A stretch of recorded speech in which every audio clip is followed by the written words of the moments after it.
business between Bangladesh and United States. And it seems like just yesterday that a group of Bangladeshi businessmen and professionals formed this US-Bangladesh Business Forum with the following mission: to promote, foster, and advance business and entrepreneurship between US and Bangladesh, with a bidirectional focus to support trade and technology. In addition, we look to also support business, commercial, economic, cultural, and education interests of local communities related to Bangladesh in USA through networking, education, and community representation. The political dynamics of the world are being shaped by Islamic fundamentalism and reactionary behavior of the Western world. The reactionary behavior of the Western world, the environment continues to be challenged by the growing use of petrochemical and its rising prices. With all the issues that the world faces, I'm proud to say that Bangladesh has stood its ground extremely well. Given that it has only been a nation of 38 years old, its currency has fared well, elections are planned by the end of this year, and the local industries are slowly but surely working towards environmentally suitable solutions. My name is Richard Jahan. I'm the partner in a small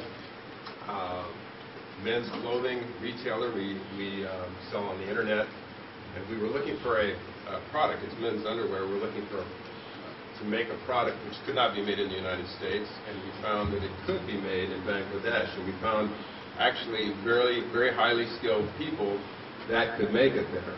It's very important for us to have someone, an intermediary for us, someone that we could work with and someone that we could trust, and that has been very, very important, and it's actually very essential. The other issue is just the distance of being able to have something made there and to know it's being done correctly, to know it's being done right. It really took me going there. And that's perhaps another barrier is for it to be comfortable for Americans to go there. And one of the things I found the last time I went is there was someone to meet me. And Rose arranged some of that, but there's also apparently there's a service now for investors which I experienced, which helping you get through the immigration process. So that was very helpful. But certainly for a small American investor, he needs that kind of help to be successful. If you really want Americans to come there, we have all of our own cultural difficulties ourselves. I think Americans are very insulated from the world in many ways and do not truly understand South Asia very well. But when we go, we understand. And I have wonderful experiences with Bangladeshi people and with Bangladeshi business in Chittagong. My name is Adam Thackeray. I'm Rose's son. And I have a little different experience than Richard because I spent a year living there in Bangladesh. And I was able to travel I lived in Chittagong, I've been to Kumilla, Dhaka. I went throughout Bangladesh. I experienced khichdi in Kumilla. I experienced fish in Cox's Bazar. I experienced everything from dealing with home affairs to dealing with work affairs to dealing with social affairs, everything in Bangladesh. And the one thing I would say is, number one, is there's a lot of people in Bangladesh. So that's the main thing. So you have to be able to deal with many different types of people, many different types of interactions, and every process requires a lot of people.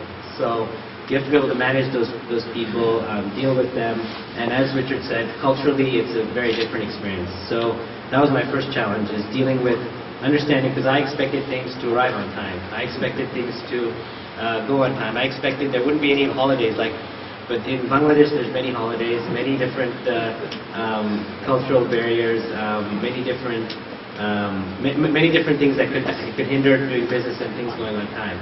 So what I did is, I remember my one experience I will relate here today is that in our factory everybody spoke Bengali, obviously, and I can understand Bengali, but I'm not absolutely fluent in it. So my dad said, well, you got to learn Bengali. So I got a tutor and I tried to learn Bengali, and it was successful for about 3 weeks, and then I decided, well, if we're doing business with the U.S., everybody in my factory should learn English instead.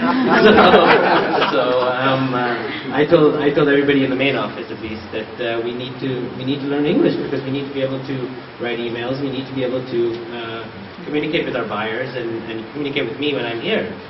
So we implemented this, and I'll be honest with you, it's amazing that after about 6 months or a year, everybody's communicating with me in English. Everybody's doing everything in English. The emails are flowing very well. Everything is going very well. And I think that points to the fact that, you know, the people of Bangladesh are very interested in learning. You give somebody an opportunity to learn, and they will grab it. Whether it's a person who works in your home, or somebody who works in your factory, or somebody who works in your office, the Bangladeshi people are very kind, obviously very nice, and they always want to learn. And there's so many people there to learn from, and you can teach as well. They can teach you, and you can teach them. And that's what I found very interesting. And yeah, we've been very successful in the last year in our own business, doubling our business, because we've been able to go throughout Bangladesh and utilize the power of the manufacturing power of Bangladesh. And I think Bangladesh's future is very bright compared to other countries around it who are facing many problems. The Bangladeshi government, the currency, everything is done very, very well in the past year. So I think that's a testament to the fact that Bangladesh as a country is ready to move forward, and we're all lucky to be part of this change and growth that's happening in Bangladesh. So I was privileged to be part of that, and I'm very happy, and I continue to go back. I'm there 6 times a year, 6 to 8 times a year. So I enjoy every visit, and look forward to spending more time there in the future. Jason Yost. Before 2003, I had been out of the United States once, and I've now been to Bangladesh 8 times, and I've had the pleasure of visiting Dhaka, Barisal, Chittagong several times, Cox's Bazar 3 times. One of my most memorable experiences was when I went to Cox's Bazar and we visited Moash Kali. I swam on Shonadia Island on the beach, visited the villagers there. Went to Inani Beach, Himchari, I've been to Jashore, Shatkira, a small village near Shatkira named Nalta. In 2001, in the summer, I started training for the Honolulu Marathon, and one of the guys in my running group who I hadn't met, we were running through Griffith Park, and he came up next to me, we were running along. He said, "Are you a lawyer?" I said, yeah, my name's Mason. He says, "My name's Muhammad," and he just started talking to me, and that was the beginning of a whole new world for me. That was Muhammad Alam, who we know as Babu. Later that year, 9/11 happened, and suddenly the whole Western world became much more keenly aware of the Islamic world.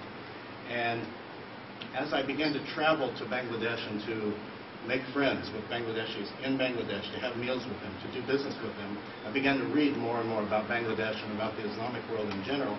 And one of the authors, I forgot who it was, talks about the fact that if you sit down to dinner with a man and you make friends with a man, you're not very likely to want to shoot him.